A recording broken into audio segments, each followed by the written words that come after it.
സസ്പെൻഷനിലുള്ള N Prashant IAS എതിരെ വീണ്ടും ഒരു അച്ചടക്ക നടപടി വന്നിരിക്കുന്നു. മാധ്യമങ്ങളോട് സംസാരിച്ചതിൽ ചീഫ് സെക്രട്ടറി അദ്ദേഹത്തിന് നോട്ടീസ് കൊടുത്തു.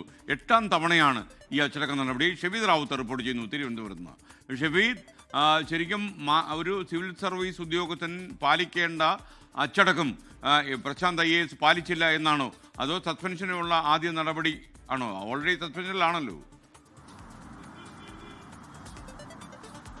SK ഒരു പ്രത്യേക സാഹചര്യമുണ്ട് സംസ്ഥാനത്ത്. അതായത് നമ്മൾ കഴിഞ്ഞ ദിവസങ്ങളിലൊക്കെ കണ്ടതാണ്, ഒരു ഭരണമാറ്റത്തിന്റെ സാധ്യതകളൊക്കെ ചർച്ചയാകുന്ന ഒരു ഘട്ടത്തിൽ ഈ മുതിർന്ന IAS ഉദ്യോഗസ്ഥർ സർക്കാരിനെതിരെ വിമർശനവുമായി രംഗത്ത് നമ്മൾ കണ്ടതാണ്. നേരത്തെ റിട്ടയർ IAS ഉദ്യോഗസ്ഥന്റെ ഒരു പുസ്തക പ്രകാശന വേളയിൽ ബിജു പ്രഭാകറും അതേപോലെ തന്നെ മറ്റ് ചില ഉദ്യോഗസ്ഥർ എൻ പ്രശാന്ത് അടക്കമുള്ള ആളുകൾ സർക്കാരിനെ വിമർശിക്കുന്നത് നമ്മൾ കണ്ടതാണ്. ബി അശോകുമായി ബന്ധപ്പെട്ട് സർക്കാരുമായി നടത്തി വന്ന ചില പോരാട്ടങ്ങൾ ഉണ്ടായിരുന്നു. അതടക്കമുള്ള കാര്യങ്ങളിൽ കഴിഞ്ഞ ദിവസം അദ്ദേഹത്തിനും സസ്പെൻഷൻ. മാത്രമല്ല, അദ്ദേഹം മാധ്യമങ്ങൾക്ക് മുൻപിൽ സർക്കാരിനെതിരെ വലിയ വിമർശനം ഉയർത്തുന്നത് നമ്മൾ കണ്ടതാണ്. നിലവിൽ ഇപ്പോൾ എൻ പ്രശാന്ത് IAS അദ്ദേഹം സസ്പെൻഷനിൽ തുടരുകയാണ്. കഴിഞ്ഞ കുറെ മാസങ്ങളായി എൻ പ്രശാന്ത് സസ്പെൻഷനിലാണ്. ഇപ്പോൾ 8ാം തവണ അദ്ദേഹത്തിനെതിരെ അച്ചടക്ക നടപടി എടുക്കുന്നു എന്നുള്ളതാണ് ഇക്കാര്യത്തിലെ കൗതുകം. മാത്രമല്ല, ഈ ബി അശോക് വിവാദങ്ങൾക്ക് പിന്നാലെ എൻ പ്രശാന്ത് മാധ്യമങ്ങളോട് സംസാരിച്ചിരുന്നു.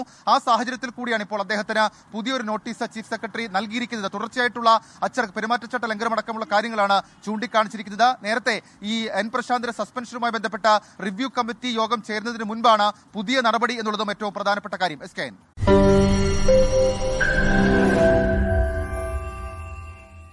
ലോകത്തെവിടെയായാലും ഏത് സമയത്തും 24 വാർത്തകളും ഓഗ്മെന്റഡ് റിയാലിറ്റി പാക്കേജുകളും എക്സ്പ്ലെയിനറുകളും വിശദമായി കാണാൻ ഞങ്ങളുടെ യൂട്യൂബ് ചാനൽ നിങ്ങൾക്ക് സബ്സ്ക്രൈബ് ചെയ്യാം.